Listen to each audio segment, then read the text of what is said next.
Isso. São os 6 e pouco de aposentadoria, mais os 20 que a minha mulher recebia, que passou para 30, mas ela não recebeu nenhum de 30 porque morreu antes. Uhum. Mais ou menos, então, 26 mil, é isso? Não, pode dar 30 mil. 30 mil reais tem mais porque tem doação para meus filhos. Uhum. É porque eu não tenho... Não, mas o senhor, pessoalmente, só quero saber isso. Eu poderia chegar a quanto? 50 mil?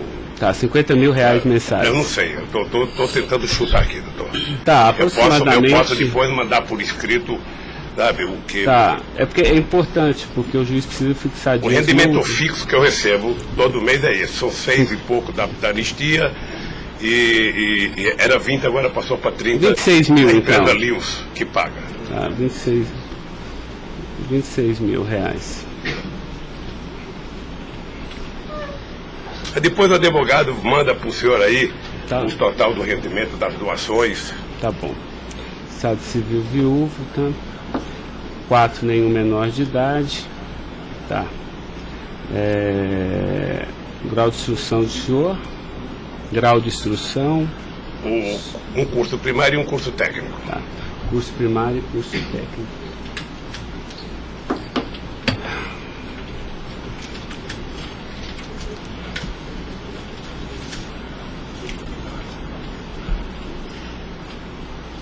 Me dê uma caneta aí, Caio, por favor.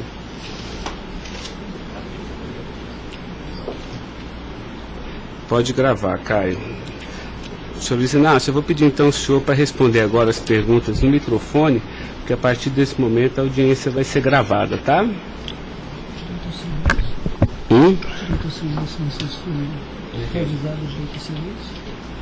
Eu vou avisar ele agora. Vou falar da acusação e vou avisar. Tá? Tá pronto, Caio? Tá. Senhor Luiz Inácio, esse momento é o momento do seu interrogatório, tá? A lei lhe garante o benefício de ficar em silêncio em todas as perguntas que eu lhe fizer, as perguntas feitas pelo membro do Ministério Público, pela defesa dos denunciados, inclusive até pela sua própria defesa, tá? Existem 2 denúncias aqui nessa ação penal, envolvendo Delcídio do Amaral Gomes, André Santos Esteves, Edson de Siqueira Ribeiro Filho, Diogo Ferreira Rodrigues, Luiz Inácio Lula da Silva, o senhor, José Carlos Costa Bunlai e Maurício Barros Bunlai, tá? E em síntese, a denúncia fala da existência de uma organização criminosa, tá? Pelo menos do dia 1º de fevereiro de 2015 até 20 de novembro de 2015. E a denúncia narra que todos esses denunciados teriam se esforçado para evitar ou para menos modular e conseguiram retardar a celebração de um acordo de colaboração premiada entre o Ministério Público Federal e Nestor Severo, tá?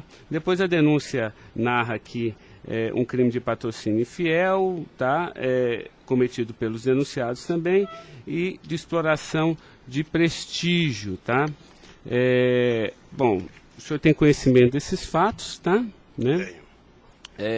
Eu lhe pergunto, esses fatos que são descritos na denúncia são verdadeiros, falsos? Eu queria que o senhor fizesse uma explanação cronológica do que aconteceu envolvendo a sua pessoa. Os dados são falsos.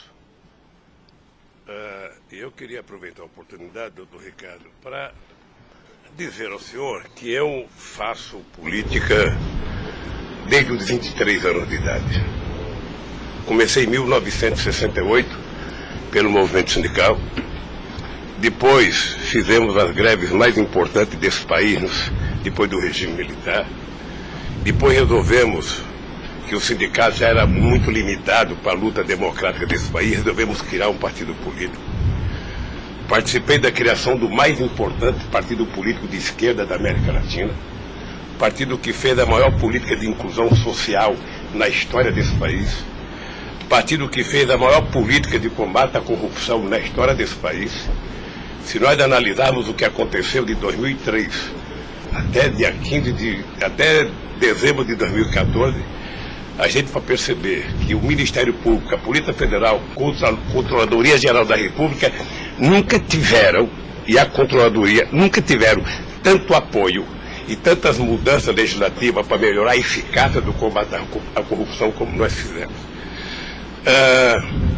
E há mais ou menos 3 anos, doutor, eu tenho sido vítima de eu diria quase que de um massacre.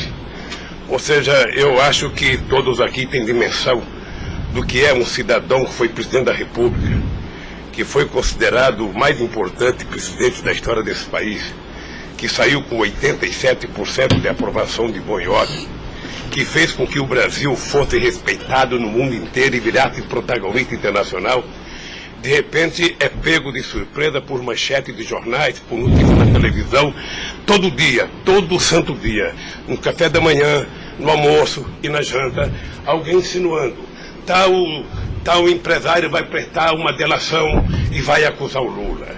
Tal deputado vai prestar uma delação e vai acusar o Lula. Agora vão prender fulano, agora vão pegar o Lula. Agora vão pegar fulano e vai prender o Lula. Prender o Odebrecht, vai delatar o Lula. Prender o Aoaete, vai delatar o Lula. Prender o Mulay, vai delatar o Lula. Prender o Delcídio, vai delatar o Lula. Prender o Papa, vai delatar o Lula.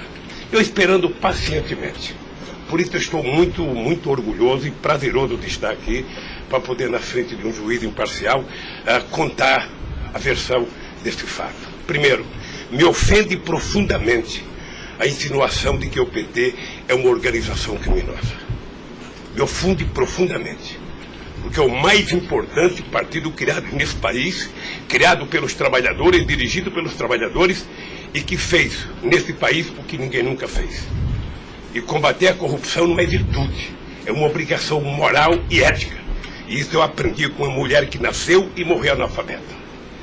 Segundo, esse partido conseguiu fazer com que as instituições fossem fortalecidas.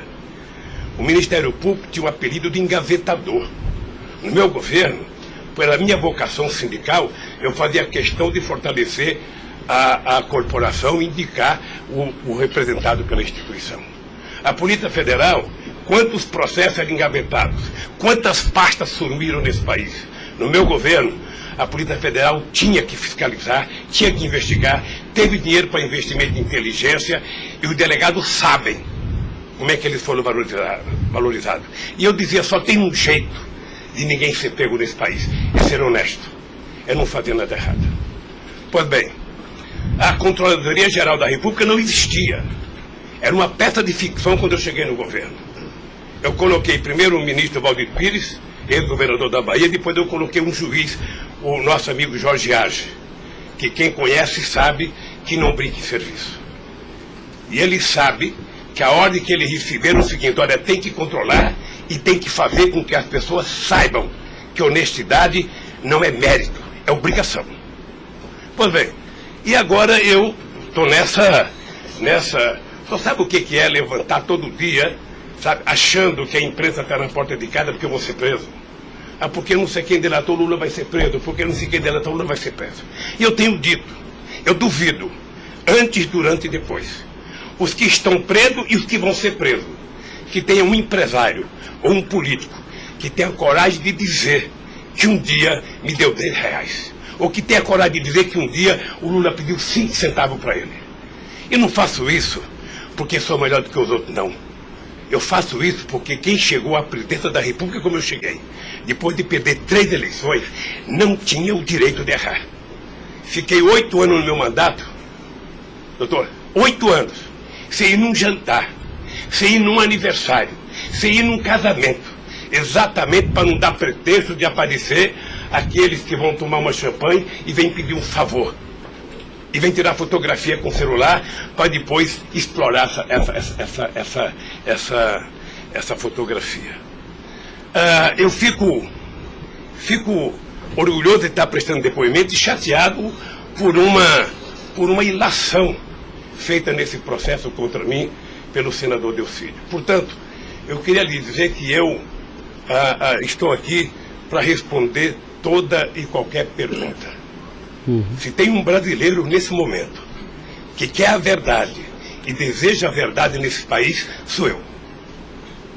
Portanto, estou à inteira disposição para responder tudo e a todos do jeito que vocês perguntarem. Tá, adentrando então na peça acusatória, senhor Luiz Inácio, A denúncia narra aqui 7 fatos. Diz aqui que no dia 8/4/2015, o senhor reuniu-se com o Delcídio Amaral no Instituto Lula, em São Paulo, e o senhor teria exortado a Delcídio a adoção de medidas para a compra do silêncio de Nestor Severo, de forma a que o Nestor, não celebrasse o acordo de colaboração premiada com o Ministério Público Federal. Vamos por fatos, que eu acho que fica mais fácil, a gente faz o encadeamento temporal aqui da denúncia. Esse fato existiu, Delcídio foi lá, pediu para o senhor teria pedido a ele para que ele intervisse e pudesse pelo menos ocultar fatos que pudesse relacionar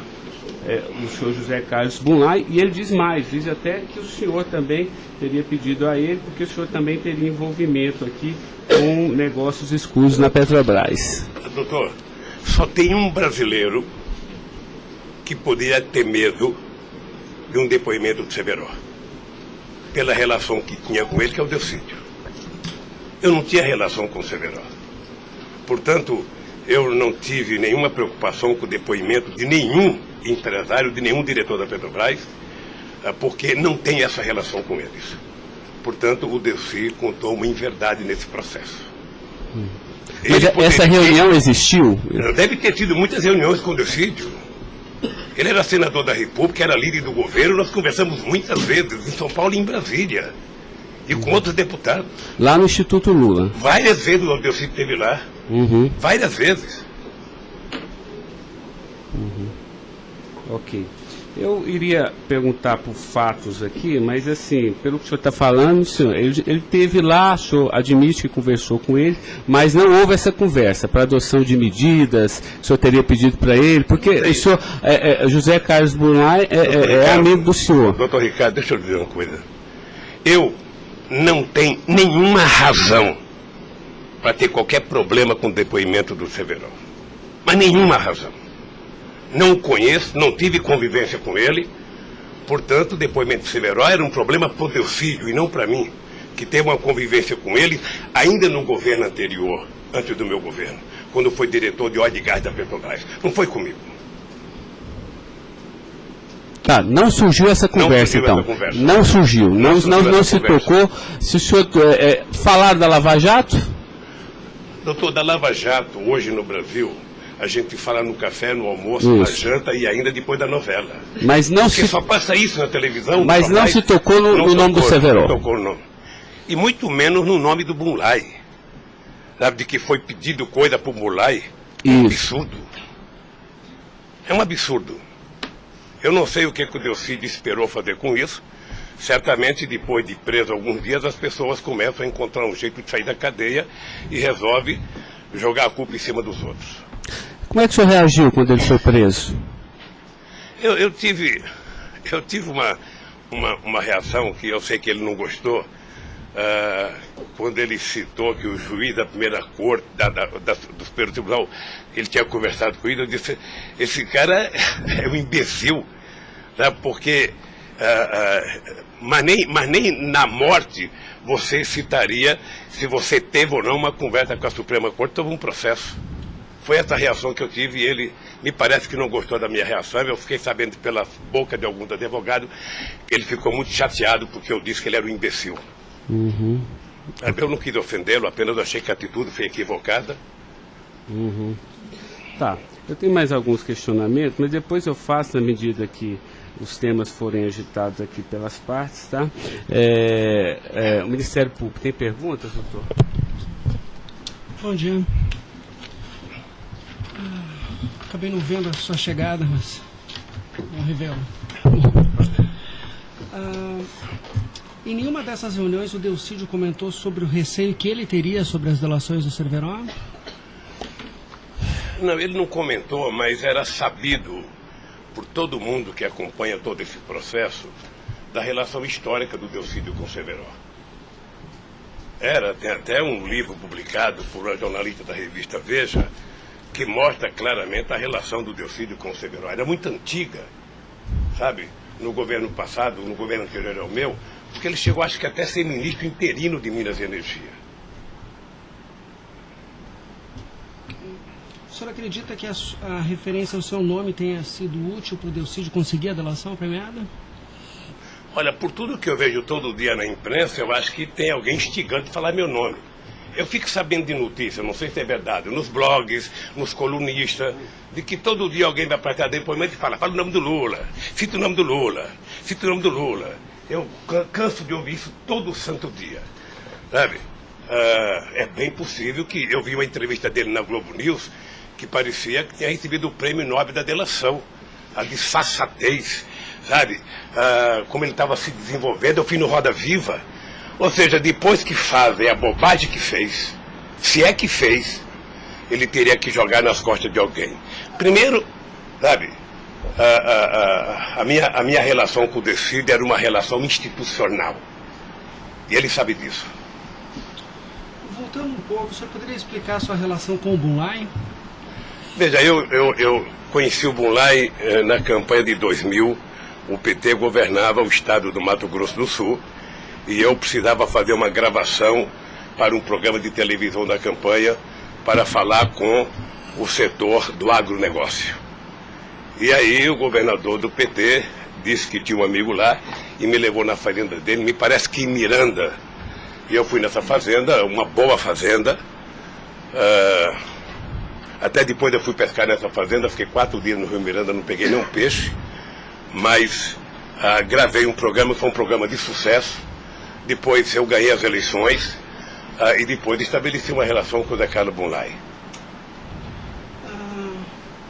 Qual o conhecimento ou participação que o senhor teve na questão do empréstimo do Banco Chain ao PT que teria sido feito com a intermediação do Bunlai?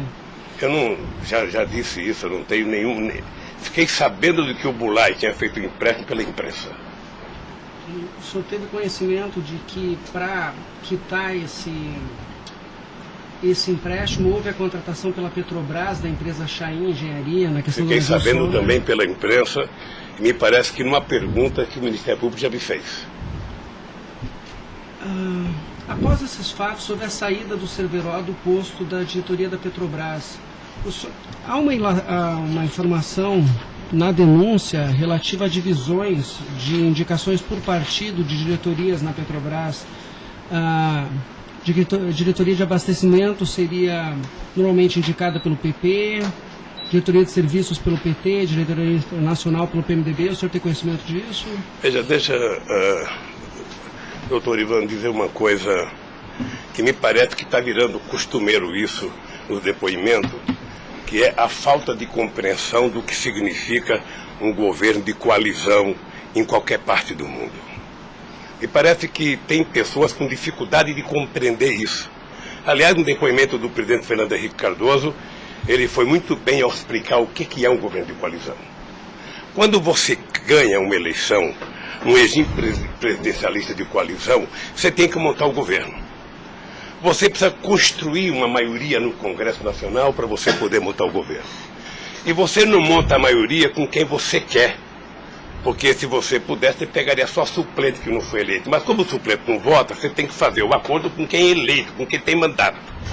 E obviamente que você pode fazer um acordo programático, e nesse acordo programático você pode fazer um acordo de participação no governo.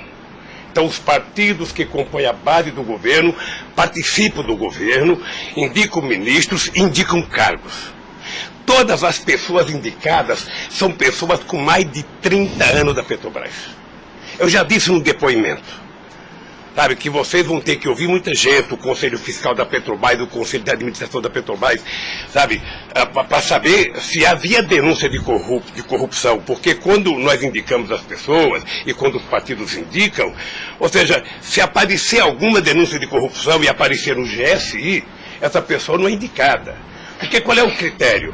O partido tem um ministro, o partido tem uma bancada. Essa bancada conversa com o ministro. Se indicar um nome qualquer, esse nome vai para a Casa Civil, da Casa Civil passa para o GSI, que é o Gabinete Institucional, faz um levantamento, eu não sei aonde, sabe? E se não tiver nenhuma denúncia, essa pessoa é mandada para o Conselho de Administração e o Conselho de Administração indica. Não é o presidente da República que indica, é o Conselho de Administração. É assim que funciona em qualquer lugar do mundo. Ex-presidente, mas só uma questão relativa a isso. Existe um vídeo no YouTube em que o senhor está inaugurando uma plataforma que o senhor realmente fala que no seu governo a Petrobras se tornou mais transparente e que o senhor participava mais das decisões da Petrobras. É de uma plataforma em Angra dos Reis, isso foi em 2010. Então, deixa, doutor. Aí eu estou lhe perguntando para o senhor explicar. O senhor se lembra desse discurso? Eu sei que é muita coisa, mas eu estou até com um vídeo aqui e eu queria lhe perguntar isso. Senão a gente pode até passar. É que a imprensa dizia que eu vivia fazendo assembleia. Eu fui o presidente que certamente mais visitei a Petrobras. Eu fui o presidente que decidi, no governo e com a Petrobras, de que era importante que a gente recuperasse o poder de construção de plataforma da Petrobras para a gente não importar da Coreia ou da China, que era preciso criar uma indústria petrolífera forte no Brasil. Por isso é que nós aprovamos a Lei de Conteúdo Nacional. 65% de tudo que fosse construído de plataforma ozônica teria que ser feita no Brasil, para a gente ter uma política industrial, para a gente definir uma política de engenharia, de ciência e tecnologia, porque o Brasil é um país grande, o Brasil não pode ser um serviçal, o país não é uma republiqueta.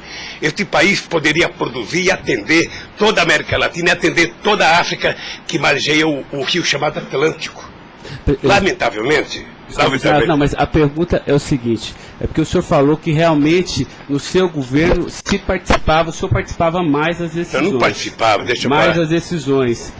Se o senhor quiser, a gente pode até ter um vídeo, e eu trouxe aqui aí para o senhor explicar. E Delcy também havia falado isso, que depois do mensalão, o governo federal, a presidência da República, participava mais na Petrobras. Isso ele falou. Deixa eu lhe falar uma coisa, o papel do governo, o governo participa na Petrobras através do Conselho da Petrobras. O Conselho da Petrobras tem vários ministros, tem a ministra de Minas e Energia. Tá? Eu, durante todo o tempo da Petrobras, eu só participei de uma reunião de definição da política estratégica da Petrobras. A discussão de investimento para os próximos 20 anos.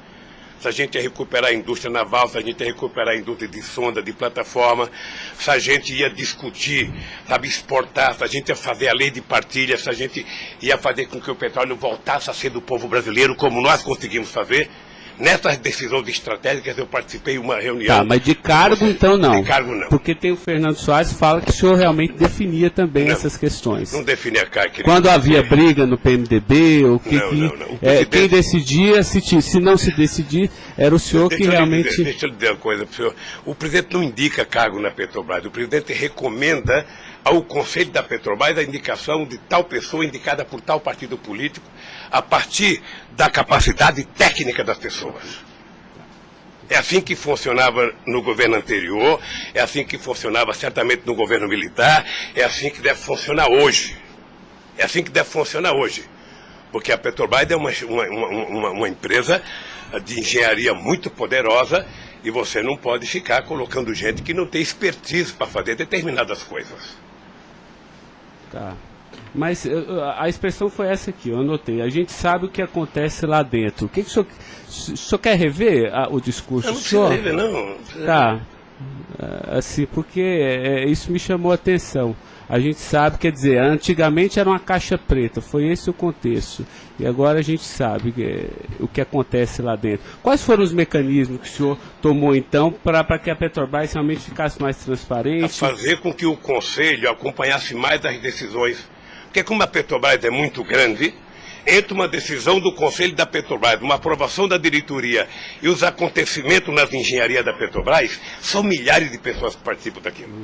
É por isso que um dia um presidente chegou a falar que ele é uma caixa preta que ninguém sabe. Então vamos tentar saber, sabe? Fazendo com que as coisas funcionem mais democraticamente. Por exemplo, quando nós descobrimos o pré-sal, nós tivemos uma decisão estratégica do que fazer com o petróleo. O petróleo não é das empresas estrangeiras que vêm aqui comprar gás e óleo, não. O petróleo é nosso. Então eles vão ter que pagar para o governo.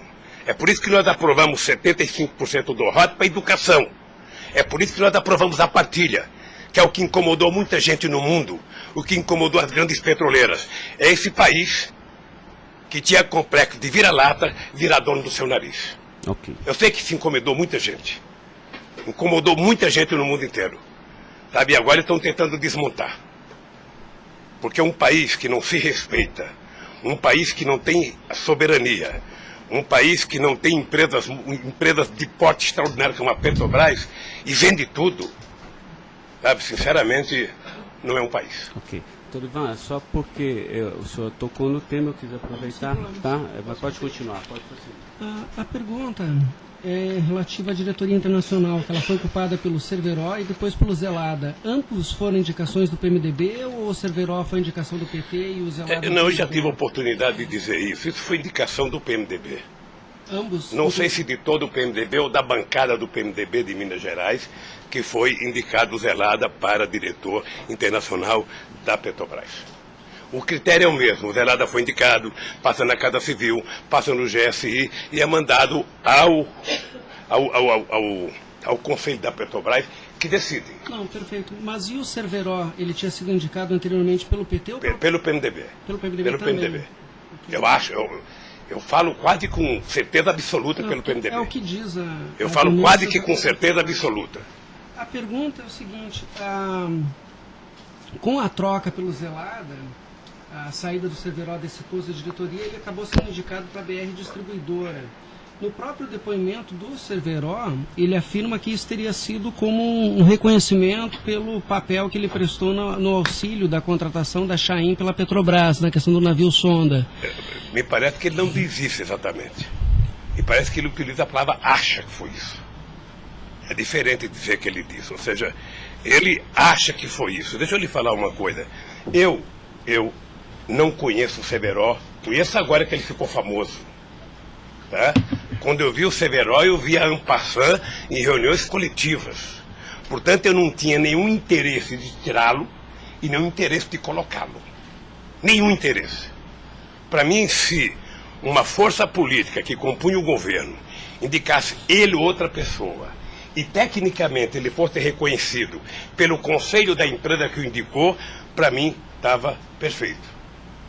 E veja, durante todo esse período não houve uma única denúncia contra nenhum deles.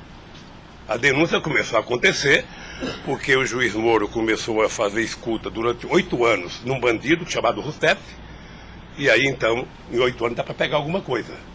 Pegou esse negócio. O senhor tem conhecimento de quem teria feito a indicação do nome do Cerveró para a BR Distribuidora?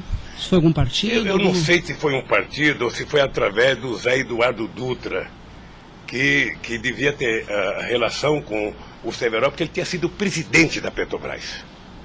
Ele deixou de ser presidente da Petrobras e foi ser presidente da BR. E ele pode ter chamado o Cerveró, ou o mesmo partido que tinha indicado o Cerveró e depois tirou o Cerveró pode ter pedido para ele ir para lá. Eu suponho que seja isso. Ok. O senhor conversava com certa frequência com o Bulay por telefone, dentro dessa relação de amizade? Não era meu amigo. Conversava com ele. Com que frequência o senhor... Não sei, querido. Sabe, ultimamente o Bulay andava com doença nos olhos, achando que ia ficar cego, estava passando muito tempo em Miami para se tratar, depois estava se tratando de um câncer. Sabe, eu sei que ele não andava bem nos últimos tempos, com problema de doença. Porque a denúncia cita algumas ligações de um telefone que pertenceria ao Instituto Lula. O senhor utilizava esse telefone do Instituto Lula para conversar com o Bulay também, ou normalmente só no seu celular? Mas qual é o crime do Bulay ligar para mim? Não, eu estou tentando esclarecer os fatos, presidente. Eu conversava com o Bulay, tinha um profundo respeito pelo Bulay, um profundo respeito. O Bulay sabe perfeitamente bem que a relação que ele tinha comigo não permitia que discutisse qualquer negócio, porque eu não levo para casa ninguém para discutir negócio. O negócio eu discutia no palácio. Mas o senhor sabe se ele utilizava o nome do senhor? Porque o Salim Chain e o Fernando Chain confirmam que José Carlos Mulay disse que Luiz Inácio Lula da Silva interveio na contratação da Chain pela Petrobras. Está descrito na peça do Ministério Público. Doutor, se o senhor soubesse quanta gente usa o meu nome em vão, de vez em quando eu fico pensando para as pessoas lerem a Bíblia, para não usar tanto meu nome. Não. Tem gente que faz campanha financeira em meu nome, tem gente que é candidato em meu nome, tem gente que faz panfleto dizendo que eu estou apoiando, tem gente que coloca a fotografia minha dizendo que eu estou apoiando ele, sabe?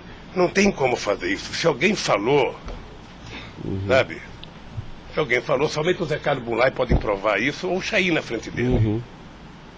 Eu duvido que o Zé Carlos Bunlai, ou algum outro empresário, ou algum desses que já prestaram depoimento, diga que um dia eu chamei ele para conversar sobre tal coisa, sobre qualquer coisa.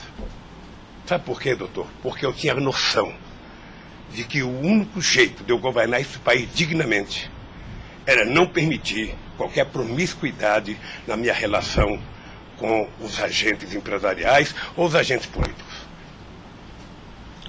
A afirmação seria que o senhor estaria abençoando o negócio da Chaim pela Petrobras. O senhor não...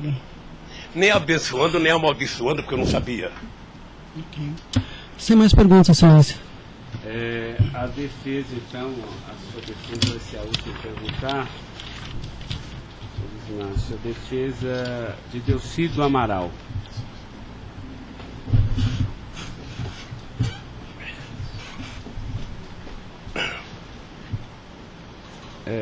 Doutor, alguém vai ter que sair para ele perguntar, tá? Da mesa para que...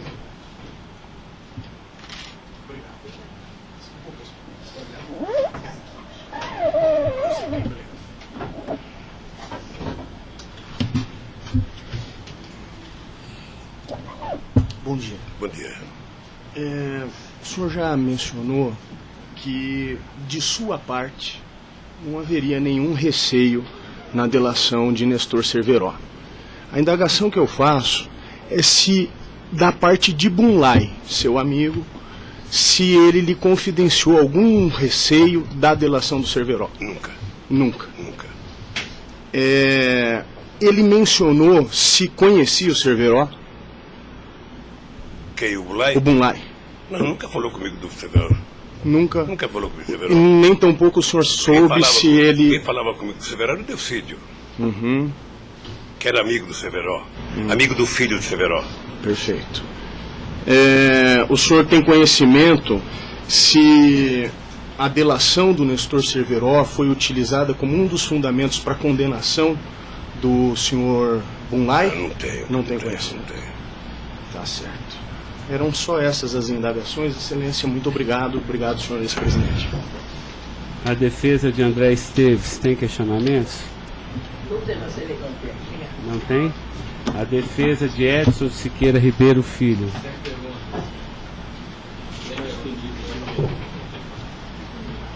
A defesa de Diogo Ferreira Rodrigues.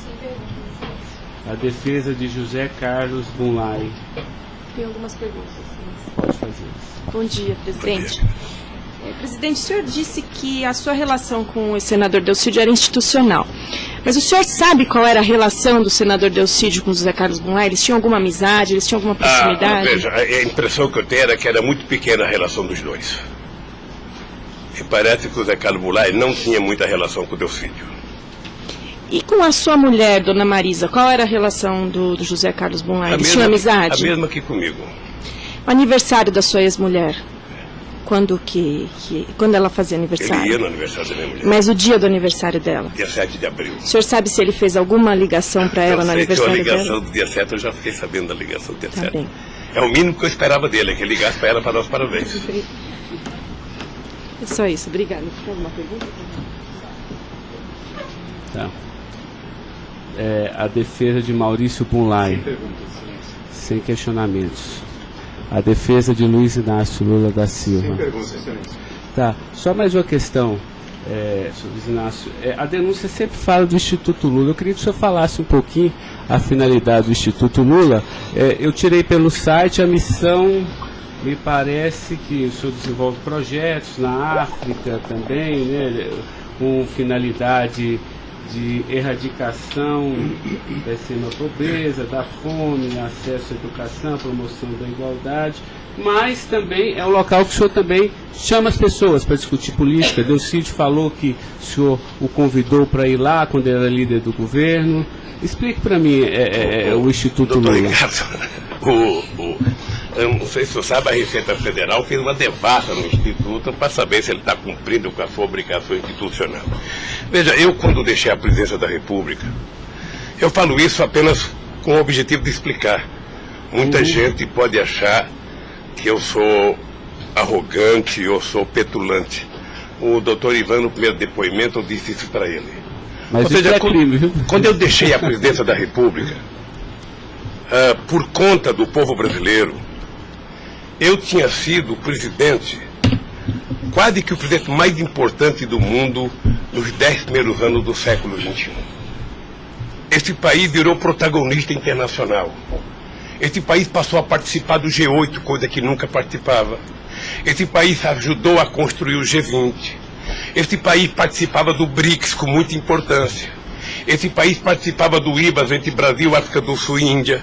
Esse Brasil criou a Unasul, criou a CELAC, onde pela primeira vez a gente fazia uma reunião da América Latina sem participação dos Estados americanos. Esse país não deixou a ALCA entrar aqui. Esse país construiu o Conselho Nacional de Defesa para se contrapor à 4ª Frota Americana, depois que nós conseguimos o pré-sal, que eles reinauguraram a 4ª Frota. Nós criamos o Conselho de Defesa. Então, nós fizemos a maior política de inclusão social da história desse país. 36 milhões de pessoas saíram da extrema pobreza e 40 milhões ascenderam à classe média. Isso é uma Argentina, isso é uma Colômbia. A bancarização do povo pobre foi com 70 milhões de pessoas entraram no sistema financeiro. É uma Colômbia e uma Argentina junto. Tudo isso em 12 anos. Olha, eu saí da presidência e eu queria fazer com que a América Latina e a África adotassem as políticas públicas que nós adotamos no Brasil. O programa Luz para Todos. O programa PA, que era a compra de alimento para o pequeno produtor. O Minha Casa Minha Vida. O Bolsa Família.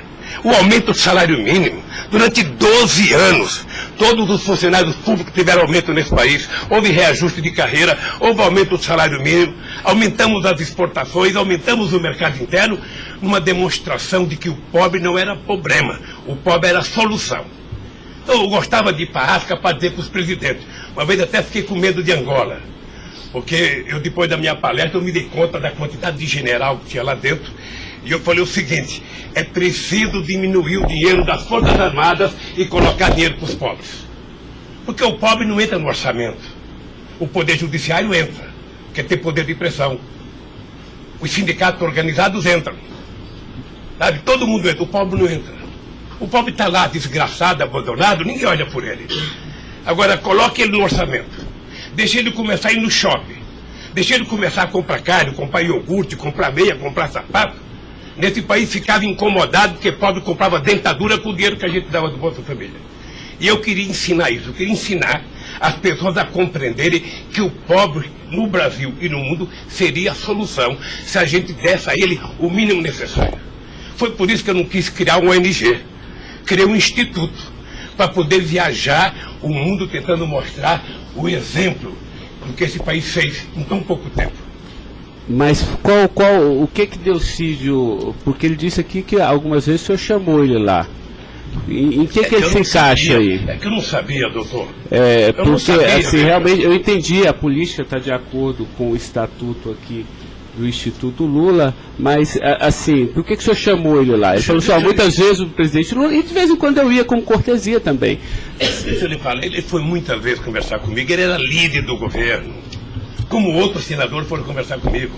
Cada vez que o Delcídio ia no hospital sírio-libanês fazer um check-up ou uma consulta, ele falava, presidente, eu estou aqui no Sírio, eu posso passar aí? Passa, meu filho. Mas o senhor não tratava dessas questões do Instituto? Discutia desde Flamengo, a Vasco da Gama, Corinthians, Palmeiras, porque quando duas pessoas se encontram, conversa-se tudo. Mas não era política institucional do Instituto, isso que eu estou perguntando. Não era política institucional do Instituto, é que eu talvez tenha cometido erro, sabe, que eu deveria ter alugado uma sede do lado. E quando eu discuti esse instituto, ficava numa cadeira, quando eu discutia outra coisa, pulava para outra cadeira. Eu achei desnecessário. Eu achei que a civilização não exigiria essa burocracia toda, porque isso é uma coisa de burocracia. Eu sou o mesmo ser humano, eu sou o presidente de honra do PT, eu sou ex-presidente da República, eu era presidente de honra do Instituto. Eu não decidi as coisas pelo Instituto. O Instituto tem uma diretoria. Eu apenas estava lá, eu era a figurinha carimbada do Instituto. Era para ele fazer merchandising. Aqui o Lula. Vai conversar com o Bill Clinton, fala com o Lula. Vai conversar com o Tony Blair, fala com o Lula. Vai conversar com o Chirac, fala com o Lula. Vai conversar com o Angela Merkel, fala com o Lula. Sabe, eu tive o prazer, doutor Cláudio, de ser o ex-presidente da República, que em todas as viagens do mundo que eu fiz, depois de deixar a presidência, era recebido pelos presidentes. Esse era o status quo do Brasil. Hoje nós estamos numa situação em que o presidente não tem coragem na Bolívia. Então o país, que era um motivo de orgulho, virou um motivo da tristeza. Pela pequenez que esse país tomou dimensão nos últimos anos. Não, eu não estou emitindo nenhum juízo de valor, mas assim, o que eu quero saber é o seguinte: o senhor também chamava pessoas como o líder do Delcídio para conversar sobre outros assuntos. Chamava dirigente sindical, chamava gente do LGBT, chamava negro, chamava índio, chamava todo mundo. Isso. Ali, eu vou dizer uma coisa, sabe qual é o apelido do Instituto? Sabe? Não sei, nunca fui. Porto Ipiranga. Lamentavelmente é assim. Mas não é por causa do Instituto, é por causa do personagem. Sabe? Então todo mundo fala: tem problema em tal lugar? Porto Ipiranga. Tem problema em tal lugar? Porto Ipiranga. E sabe que eu tenho orgulho disso. Eu tenho muito orgulho de fazer 36 anos que eu deixei o movimento sindical e ainda sou amigo de todos os sindicalistas, de todas as correntes, da Força Sindical à CUT. Sou amigo de todos os partidos políticos. Então, se isso é um pecado, se isso é um erro jurídico, se isso incomoda o Ministério Público, a Polícia Federal, sei lá quem, eu vou alugar uma salinha na porta e sento lá e atendo e vou deixar em paz, porque não é possível. Não é possível, sinceramente, doutor, sinceramente, eu quero lhe agradecer a oportunidade de vir prestar esse depoimento. Porque eu estou com muita coisa na garganta para falar. Eu estou cansado de ver procurador dizer que não precisa de prova, que ele tem convicção. De juiz dizer: eu não preciso de prova, eu tenho fé, vou voltar com fé. Eu quero provas, alguém tem que dizer, qual é o crime que eu cometi, aonde que eu cometi. Chamar o PT de organização criminosa, se dependesse de mim, cada deputado do PT, cada vereador do PT, cada militante, abrir um processo para quem dizer provar qual é a quadrilha. Porque eu estou cansado, doutor. 71 anos de vida, eu cansei. Cansei de ver as instituições que eu ajudei a criar desde a Constituinte, para valorizá-las, desprestigiadas por comportamento pessoal. Gente que adora, gente que não pode abrir a geladeira, que vê uma luz e já começa a dar declaração. Gente que liga o barbeador, começa a falar achando que é o microfone do rádio. Eu cansei disso. Eu sempre valorizei o Ministério Público. Eu sempre valorizei a Polícia Federal. E sempre valorizei o Poder Judiciário. Os ministros podem lhe dizer. Eu indiquei quase todos. Nunca pedi para eles um favor pessoal. E não peço. Porque a instituição tem que ser forte, não para me ajudar, para garantir a democracia desse país. Lamentavelmente, tem pessoas que não pensam assim. Eu, quando vejo um jovem procurador ir para a televisão falar 1h30 e depois dizer: não me peçam provas, eu tenho convicção, não dá, doutor. Não dá para aceitar isso como uma coisa séria nesse país que está jogando a cada vez mais a oportunidade de se transformar num país grande. Nós quase chegamos a ser a 5ª economia mundial. Quase chegamos. Por mediocridade não chegamos. Então eu lamento profundamente. Eu gostaria que meu depoimento fosse tudo numa semana só. Para mim poder desvendar os mistérios todos. E acabar com essa hipocrisia: fulano vai prestar depoimento, fulano vai delatar, fulano vai não ter das contas, fulano, e o Lula vai ser citado. Quem sabe está na hora de chamar o dono da Globo, da Record, da Bandeirantes para prestar depoimento, para ver se eles me delatam. Porque o que eles dizem que vão me delatar, eu duvido que tenham coragem de me delatar, porque não tem nenhuma prova e nunca conversaram comigo sobre qualquer crime. Doutor, eu aprendi a andar de cabeça erguida. E sabe que custa muito. Para quem nasce na elite, não precisa nada. Mas para quem vem lá de baixo, sabe, não deixar ninguém colocar cangaia no seu pescoço, não é fácil. Esse dia eu sei de uma história, de um depoimento, de um processo que eu abri contra uma jornalista, até vou contar isso que ninguém sabe aqui. E eu acusei uma jornalista que falou em qualquer país democrático do mundo, ela seria presa, porque ela falou de um presidente da República. E ela foi prestar julgamento. E a advogada, acho que a nossa advogada, me chamou de doutor. Aí o juiz começou a rir. Ah, mas ele não é doutor? Ele não é doutor? Como é que você chama ele de doutor? Não, estou chamando dele de doutor porque ele tem vários diplomas de doutor honoris causa. O juiz deu uma gargalhada e pouco tempo depois inocentou a jornalista. Eu vou recorrer até a Suprema Corte. Aos 71 anos eu não sei quanto tempo de vida que eu tenho, mas eu tenho fé em Deus de ver essa jornalista ser julgada. Porque, em nome da liberdade de imprensa, ninguém pode avacalhar a vida dos outros. Ninguém pode. E o que eu estou vendo nesse processo? Tem gente que acha que eu sou contra a Lava Jato. Pelo contrário,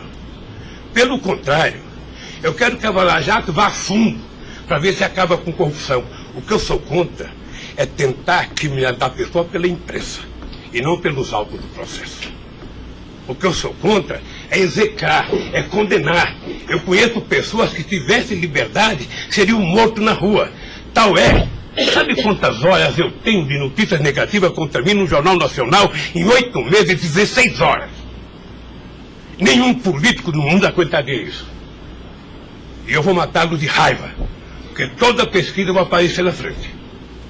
Para eles saberem que nem sempre eles podem brincar com as pessoas.